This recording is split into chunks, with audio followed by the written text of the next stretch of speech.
to the Red Zone Home Show. We are back and we are ready to talk week one of the high school football season. It's hard to believe, but games are right around the corner. We have a big show planned today. We have some news to get through, some very interesting interviews teed up. And at the end of the show, stick around because we have predictions. It's all ahead on the Red Zone Home Show. Let's start the show.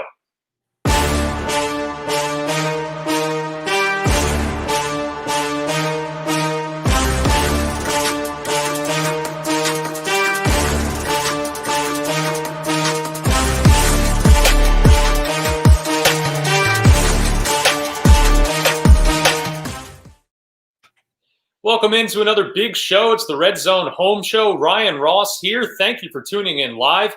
I'm joined, of course, from NorthJersey.com. We have Darren Cooper, and from the Asbury Park Press, Steve Falk. Guys, it's here. 3 days away. We will be kicking off some football games around the state. It's been a strange journey to this point, but week one is here. What are we looking forward to? Hey, we can actually talk a little football, Steve. And yeah, I know. One of the things that really strikes me is what the quality of play will be like.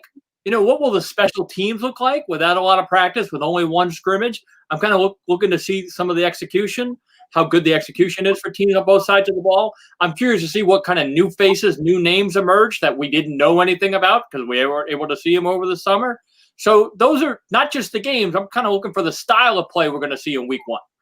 It's funny you said about execution and sloppiness, Darren, because I was just talking to an AD an hour ago about the scrimmage that he saw, that he was at involving one of his schools, and he said the play was sloppy. But that's to be expected because these teams didn't have really an off season from March to July. Some of them had shortened summer recess periods. Some of them have had shortened training camp periods due to various issues. So I think the play is going to be rather sloppy and ragged at first. And if you look at the NFL, the play hasn't been perfect in the NFL either. But I'm just excited that football is actually here. I mean, I never thought we'd get here, and we're actually here, despite some real bumps in the road.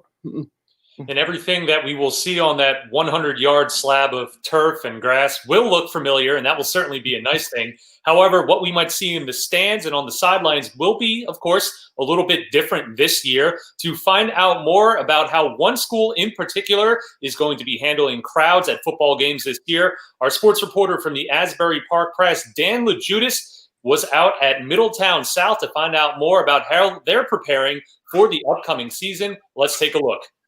Hi, this is Daniel O'Judas with the Asbury Park Press here in Middletown South High School, where I'm with Athletic Director Rich Carroll talking about what fans should expect when they come to a football game here in Middletown this year. What we're doing in both Middletown schools is each participant, band member, cheerleader, dance team, football player will get 2 tickets for parents, siblings. And then after that, we have about 100 tickets left, which will be raffled off to students on a weekly basis. Now, you have multiple entrances here at the football field. Are all entrances going to be used? A few? What are the protocols with that? For now, we'll have 2 entrances at both high schools. We'll have ticket takers, security, and police at both to kind of, monitor what's going on. In terms of temperature checks or any kind of other monitoring when the fans come in, are there any kind of protocols that you guys are going to be using? Not for the spectators. There's no screening. There's no temperature checks. What we do ask is that they social distance and wear masks during the game. Some stadiums, they're marked out with social distancing. We didn't do that here at Middletown South. We're just asking that they social distance and, stay around within the 6 feet radius. Now, will people be able to walk around the stadium or will they be restricted to their seats? No. Once they're in the stadium, they can move around. They can go to the fence if they want to. With 500 people in the stadium, we can social distance pretty easily that way. Now, at most football games, you'll have a snack stand open. You'll maybe selling some T-shirts. Will any of that be allowed this year? Not this year. But football games is more than just the teams and the fans. There's cheerleaders, there's bands. Will they be allowed inside the stadium? We're going to allow our band and cheerleader at home games. They're not going to travel to road games. And Rich, obviously this is all very serious, but how excited are you just to have football back, to have fall sports back here in Middletown? It was amazing. If you asked me 6 months ago where we're going to be, I didn't know. And then yesterday we had soccer and field hockey scrimmages out back. Last night we had football scrimmages at both schools. It was just an amazing experience to see the kids back out in the field. Well, we'll certainly be looking forward to it. For all fall sports covers, go to app.com. We'll see you later. All right, our thanks to Danny LaJudas there and the folks over at Middletown. A great report there, looking ahead of what we can expect for fans out there that are planning to attend games this year. And guys, we talked about it last show, exactly what we're hoping to avoid this season has unfortunately already started to affect some of the parts of the schedule for this year. Steve, we'll start with you. Ocean Township, Matawan, Toms River East, Jackson Liberty, they've all had already some flare-ups that have disrupted the schedule. The Matawan issue just broke today. They have COVID-19 issues, so they're shut down through October 9th, which means they can't do anything on the field until October 10th. That means their game Friday night at Ocean is postponed. Their game next week at Red Bank Regional is postponed. And I don't see where those games can even be made up unless those teams are put into the same pod after the regular season is over, which would make a lot of sense. Toms River East program has been shut down since last week, and they're shut down through Thursday, and they're supposed to reconvene Friday. Their game at Jackson Liberty, which was scheduled for Friday night, is now going to be Monday night, which means Toms River East will be playing 2 games within a 5-day period next week because they'll be playing Jackson Liberty Monday and Donovan Catholic on Saturday. And as for Ocean, they were shut down for 3 days last week because they had 3 students test positive in the high school, but they are back in operation as of Saturday. Unfortunately, they don't have a team to play this week and nobody to schedule to have a team to play this week, so they won't open until October 9th against Homedale. And Darren, too, unfortunately, North Jersey not immune to this either. We've had a couple issues up there as well in a postponement. Yeah, hey, say Steve, maybe we can work something out because we actually have breaking news in just the last hour up in Bergen County. There's a case in Ramsey, and right now they're waiting. Right now, this has literally just happened in the last hour. They're waiting to see the status of their game against Lakeland. What's so interesting is that Ramsey wasn't even supposed to play Lakeland. Ramsey was supposed to open the season against their rival Mawa, but Mawa's had to postpone their first week because of potential exposure. And then Sparta, also in Sussex County, had to postpone their first game. So I still believe that we're going to see this play out like Major League Baseball. We're going to have postponements. Things are going to get mixed around, and we'll just have to deal with it. And the NFL is dealing with it today. I think the Tennessee Titans are shut down through Saturday. So the NFL is starting to deal with it. It's going to pop up. And just to complete the unfortunate trifecta thus far, we have issues at the Shore, North Jersey, and now let's bring in Josh Freeman from the Courier Post down in Cherry Hill. And Josh, one of the premier teams in South Jersey, also battling some scheduling issues. Yeah, St. Augustine this weekend will be open number 2 in our South Jersey Mean 15. Had to close down this week because of COVID issues. They're going to miss their first 2 games against Violin and Millville. Our number 3 team, Lenape, also has already been previously shut down for this week. They're missing a game. Washington Township, another Olympic Conference team, is also down. So that's 3 big teams who aren't playing this week. And there are some teams that are going to try and make it up though this week. Delran, Gloucester Catholic, and Triton as well. All 3 have been off for the last couple of weeks because of COVID, but they're going to practice 3 or 4 days and try and squeeze those games in this week. They don't want to have their kids miss any chances to play. So some interesting things there. We're just crossing our fingers for safety for all those kids. And absolutely, Josh, that's a great point too. Of course, this causes a headache in terms of scheduling, but the bigger picture here, we hope that, of course, everyone testing positive and being affected by this virus is safe and able to make a recovery and be well. So we will be keeping an eye on this. Unfortunately, all season long, as Darren said, this is going to kind of pop up throughout the year. So, of course, stick with app.com, northjersey.com, courierpostonline.com, and My Central Jersey for any scheduling conflicts that might pop up throughout the season. We're going to take our first break in the show, but as we do that, we will check in around the state for our Red Zone Roundup, and also we will look at the region as a whole. We'll check in with the states that border New Jersey to see what their plans are for starting up high school football, and when we come back, it will be our first interview segment. We have plenty more ahead on the Red Zone Home Show. Greg Tafaro of MyCentralJersey.com reporting on the Big Central Football Conference. The newly formed league kicks off its inaugural campaign this weekend with a 29-game schedule. Absent from the season opening slate will be Highland Park, a storied program dating back to the 1930s, which recently shut down its varsity squad due to a limited roster. Among the weekend's marquee games is a rematch of Sayreville's thrilling 2018 Central Group 5 championship victory over North Brunswick. Sayreville, which failed to qualify for the playoffs for only the second time in the last quarter century last season, seeks a return to prominence.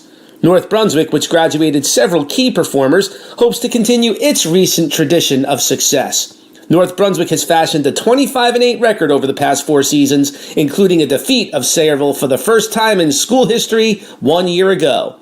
On behalf of MyCentralJersey.com, best wishes to all the league's players and coaches for a safe and successful season.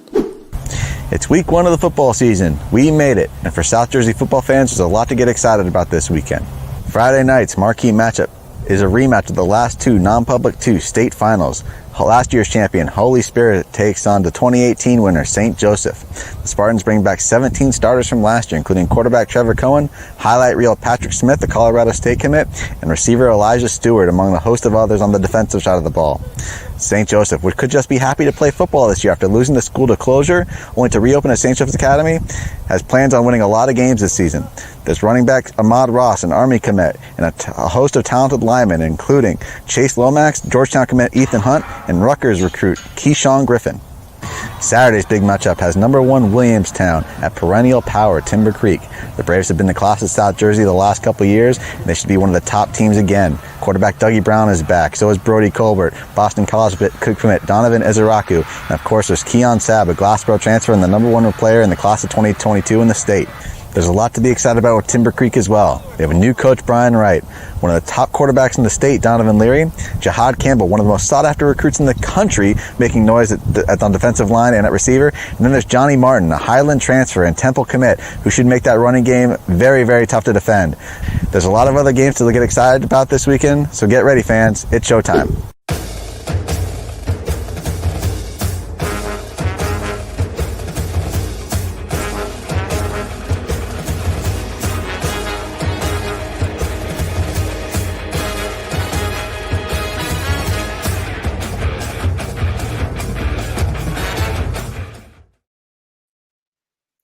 Welcome back to the Red Zone Home Show. Ryan Ross here with Darren Cooper. We're ready for our first interview of the program today. Joining us is the head coach from Hackensack, Benji Wimberly, and he's here to talk about his involvement with the New Jersey Minority Coaches Association. Coach Wimberly, thanks for joining us. How are you doing today? Thanks for having me. It's good. A couple of days away from kickoff, so it's really great. We're certainly excited for that, and we're excited to learn more, too, about your involvement with the New Jersey Minority Coaches Association. Take us through, just in general, what is it, and how did this come to be?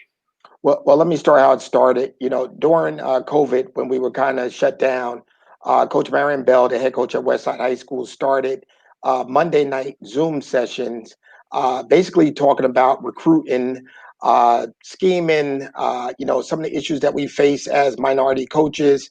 But he was talking to his son to get more exposure to inner city schools and schools that aren't traditionally getting recruited to be part of the recruiting process. His son is an assistant coach at Mississippi State, so he brought great insight to it. After having a wide range conversation with a large amount of coaches, many of the coaches had the same issues, some facing officials. Many were concerned that our games were being policed and not officiated.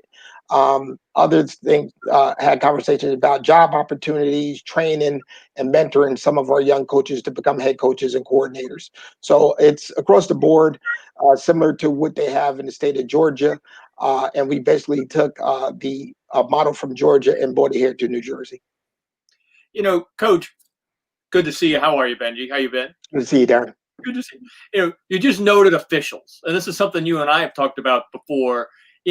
Does it concern you sometimes to see the lack of minority officials policing games that are played by largely minority athletes? Is that a big push that the MCA wants to get involved with? And how do we do that? Well, definitely. Well, we've talked to some of the officials, not just in football, but in other sports. And the one thing what we have to do is recruit officials, which is a shortage across the board, regardless of, race and gender. So we want to make sure that we have officials part of our organization, so we could set up some recruitment opportunities, maybe at the local community colleges, the NJAC division, to get guys to come out and be part of officiating in all sports. And more importantly, one of their concerns was to have them have the opportunity to become assigners, and that's for all sports. So, basketball, you find a lot of African American and Latino basketball officials, but you do not have a lot of assigners. So they want an opportunity to also officiate big games, be it, Bergen and Bosco, be it the Passaic County Championship or Bergen Jamboree state finals. They want to be in the mix when it comes to that also. So Benny, what's the next concrete step? Like, do we have a workshop? You have like an interest meeting? What's the next thing the NJMCA is going to do? Well, we have become incorporated, so we do have our LLC. We're in the process of setting up, a dues structure, a committee structure. Within the next week, of course, we all majorities are football coaches, so it's kind of tough to get everybody together during football season. But in the next 2 weeks, we're going to have a general Zoom meeting of interest.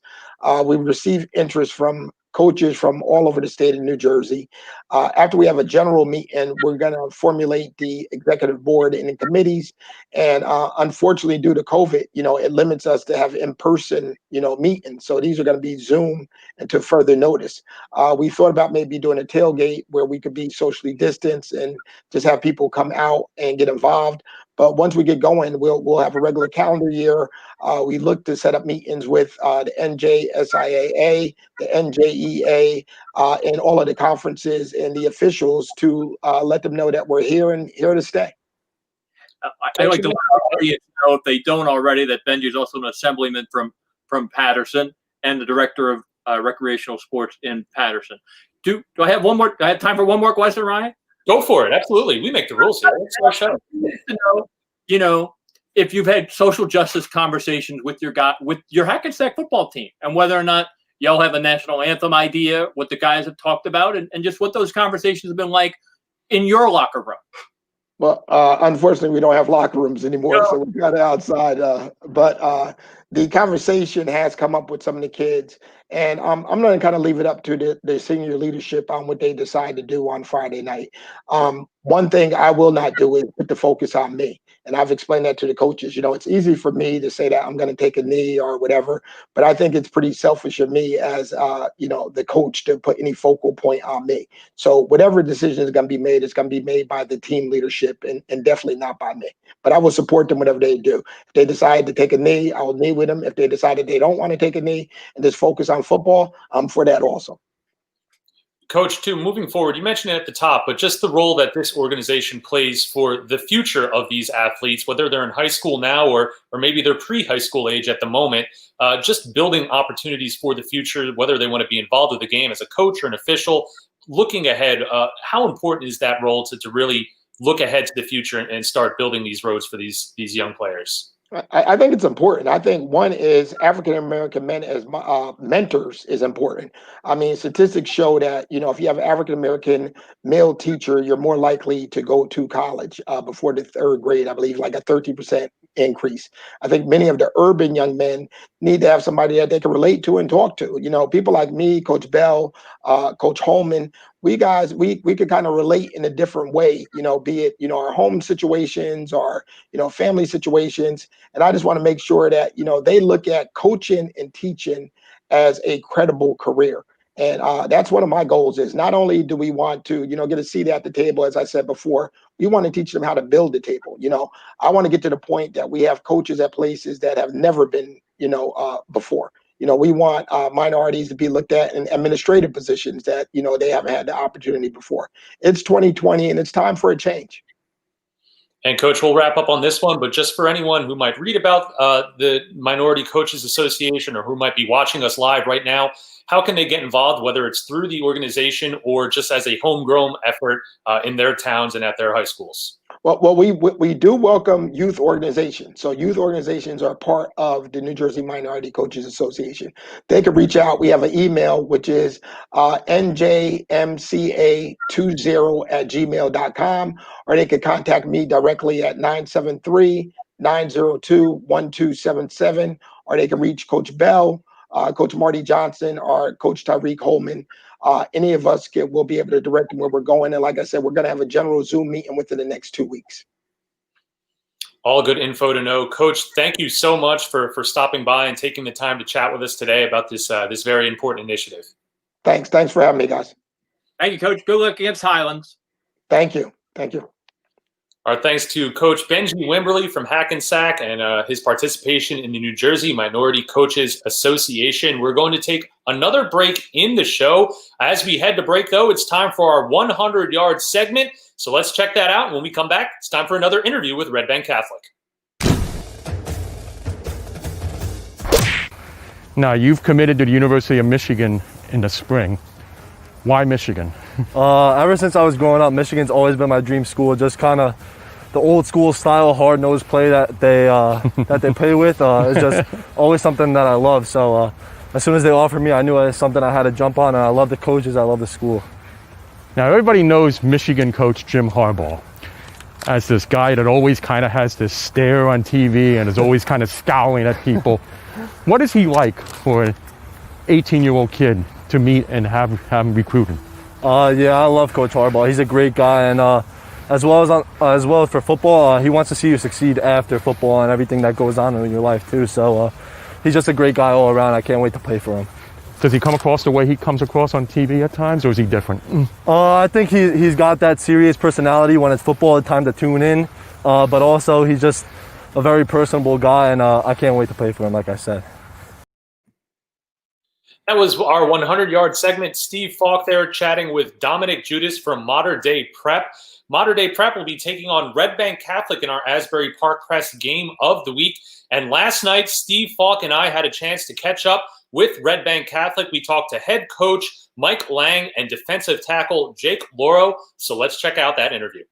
All right, it's time for our second interview segment of the show. Joining us today from the Red Bank Catholic Casey's, we have head coach Mike Lang and senior defensive tackle Jake Loro. Guys, thanks for stopping by the show and chatting with us today. How's everyone doing?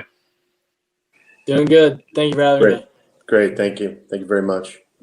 Coach, let's begin with you. Obviously an off season unlike any other, and then just the added complications of you taking over as head coach in your first season at Red Bank Catholic as the head coach.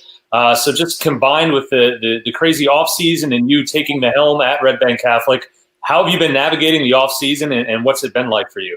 Well, I mean, just like everybody else, it's, hey, it's been a challenge on a lot of levels. Fortunately, being there and, accustomed to, the day-to-day as far as what RBC generally does, familiarity with this, close with the staff and the players. I mean, obviously has made things easier, but, obviously there's challenges day-to-day, but we're just working through it as a program. And, we're getting to the finish line here, which is exciting. Jake, what was the off season like for you, especially from March to July when you guys really couldn't get together in person? It was a challenge, but it was still didn't really change that much. Only thing that really changed was couldn't go into gyms and you couldn't go into school. So basically I just had working out at home, working out at local fields I can go to, but it's never really off season. So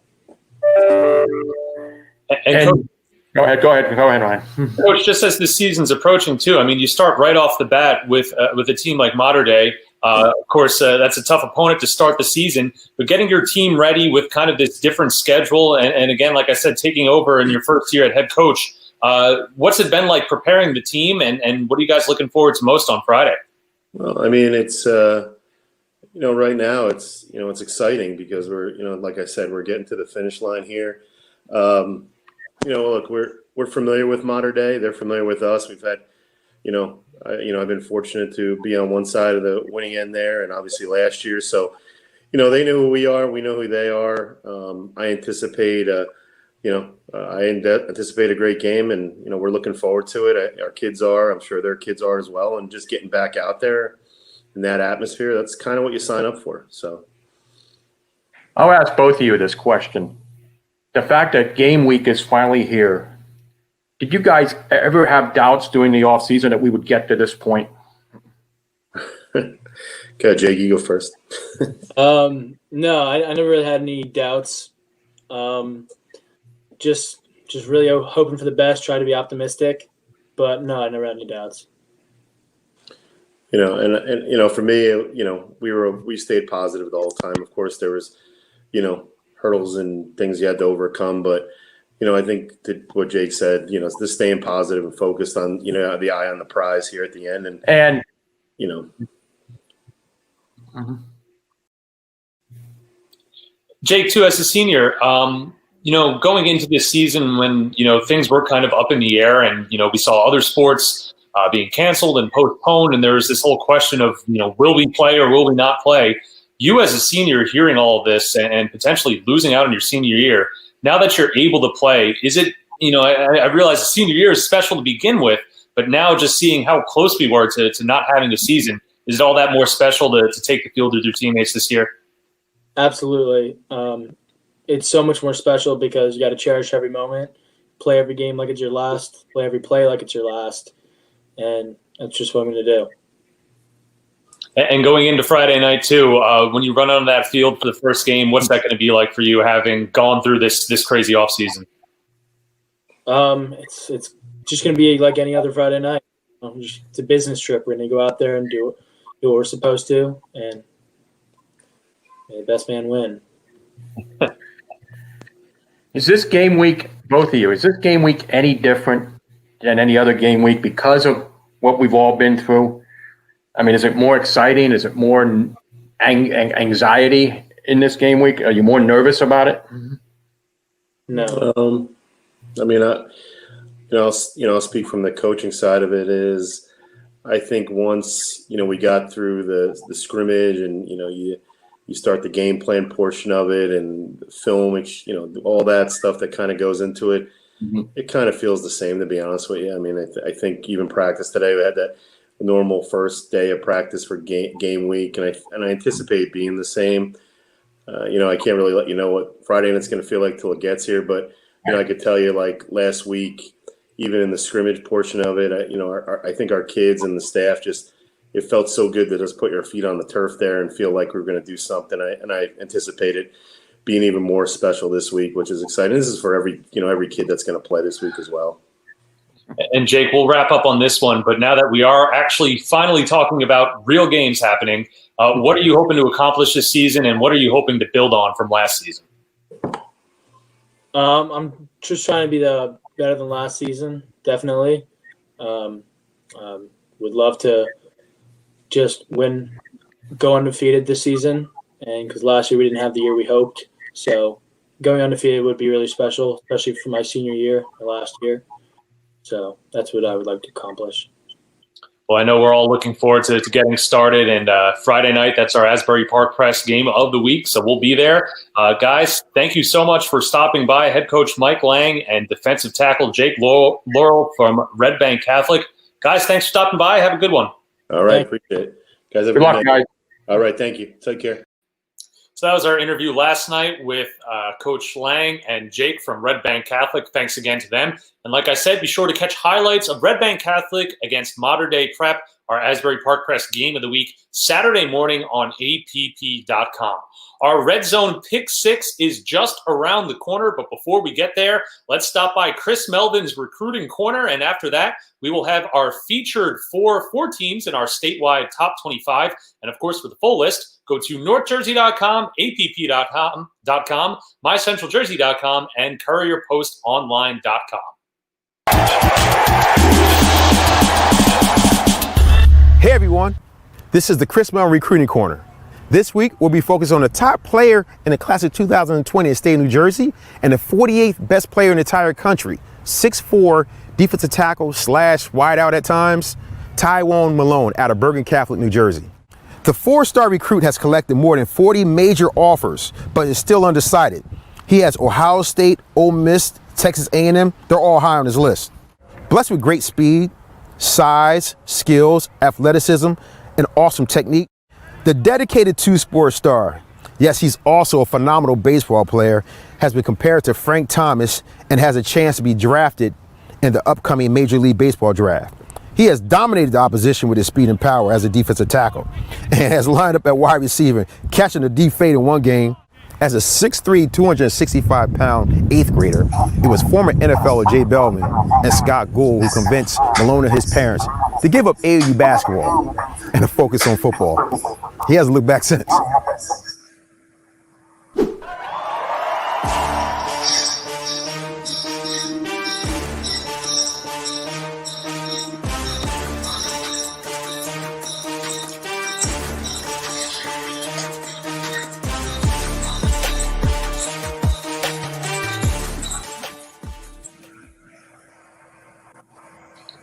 And welcome back to the Red Zone Home Show. It's time for everyone's favorite part. It is our Red Zone Pick Six segment.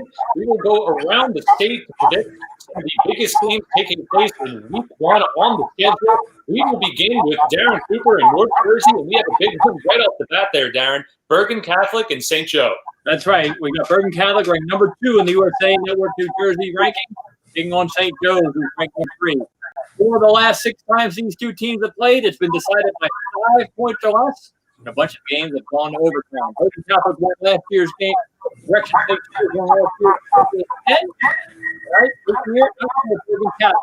The Staters are primed and ready and on their way for a big season. Let's head over to the shore now. Steve Falk, we have an all Toms River affair to start the season. Toms River North and Toms River South. The Shore's, one of the Shore's greatest rivalries, Toms River North and Toms River South, they're meeting for the 49th time.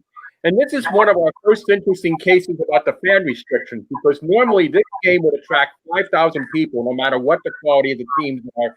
And the pageantry of the bands is part of the show at this game. But with the attendance limited to 500 people, you won't get the fans jammed around the fence. You won't get the pregame halftime spectacular show.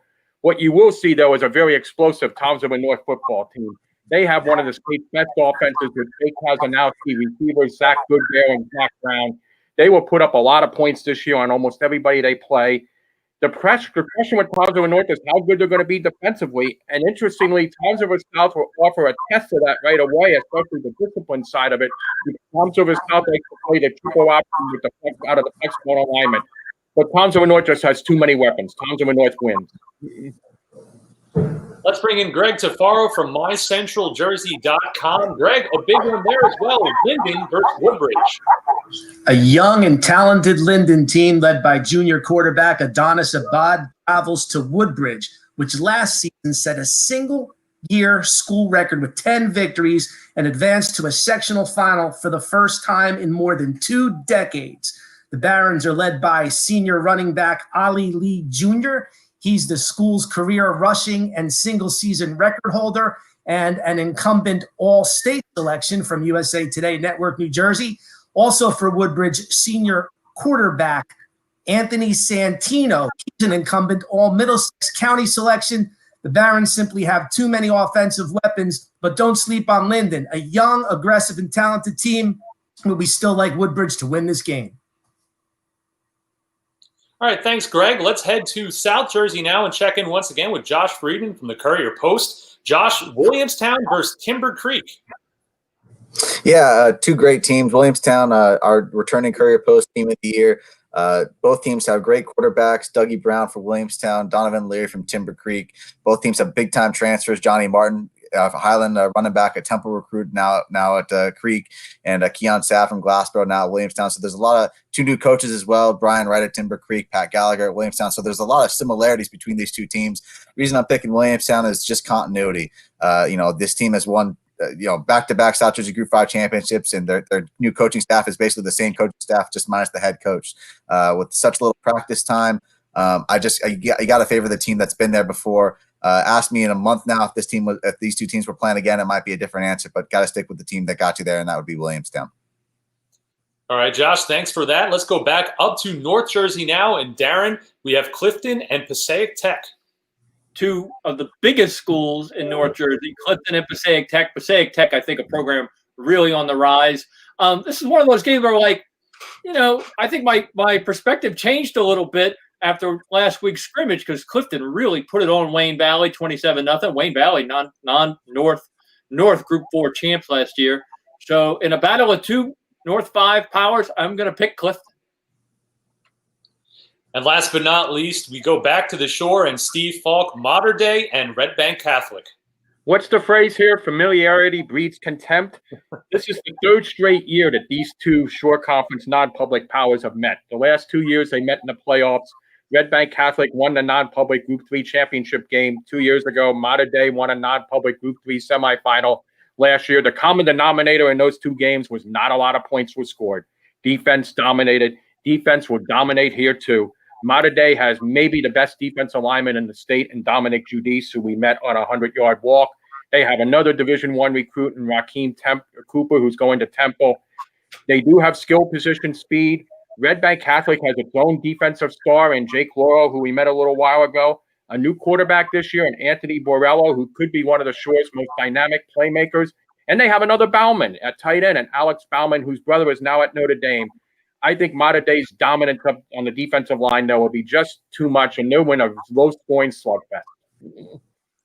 Darren, Steve, Josh, and Greg, thanks so much for those predictions. Of course, we will have all of the highlights and write-ups and analysis and results and everything you need across all of our sites. That's northjersey.com, app.com, courierpostonline.com, and mycentraljersey.com.